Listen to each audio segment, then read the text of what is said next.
Quand la COVID est arrivée, bien évidemment, on ne pouvait plus continuer à avoir des bénévoles, des gens qui venaient jouer de la musique.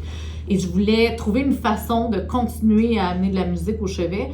Puis là, j'ai eu cette idée-là, un peu saugrenue, où est-ce que je me suis dit, bien, pourquoi est-ce qu'on n'utiliserait pas la réalité virtuelle? Pourquoi ne pas enregistrer un concert de musique sous format de réalité virtuelle pour pouvoir, le temps d'un concert, que les personnes puissent s'évader finalement de l'hôpital? Au niveau du plaisir, il y a toutes sortes au niveau scientifique. Derrière tout ça, on sait qu'il y a de la dopamine, par exemple, au niveau du cerveau qui va jouer toutes sortes de neurotransmetteurs. Il y a différentes zones du cerveau. On va souvent parler des zones de plaisir du cerveau, par exemple, qui vont être activées par la musique. On sait que ça peut diminuer la douleur, diminuer l'anxiété. Donc ça, c'est des choses qu'on sait déjà. Il y a des bases scientifiques à tout ça.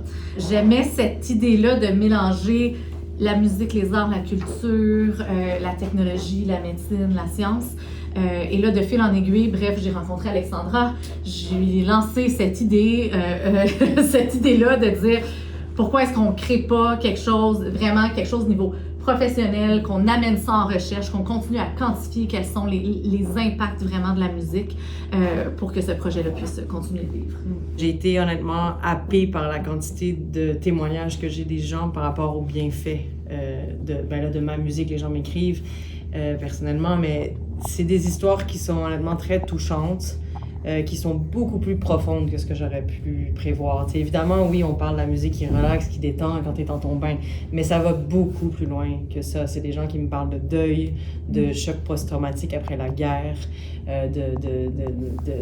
d'enfants autistes. Donc, je le vois, moi, je le vis, je suis aux premières loges de ça. Donc, avoir quelqu'un qui est docteur, qui est crédible, qui veut quantifier ces choses-là, qui veut en parler comme étant quelque chose d'essentiel à la société, pour moi, c'était ça l'idée de vraiment mettre mon énergie là-dedans, moi et mon équipe. Donc, on a pris ça, cette belle initiative-là. On s'est dit, OK, on va prendre tout notre réseau de contacts, tout ce qu'on sait faire, bien enregistrer, bien produire, puis vraiment proposer quelque chose de qualité. Puis dans l'idée peut-être de le faire avec d'autres artistes aussi, puis d'être un peu l'élan de ça. Puis c'est important qu'on le réalise aussi comme société, que l'art, c'est pas juste des subventions, du divertissement, c'est vraiment vital.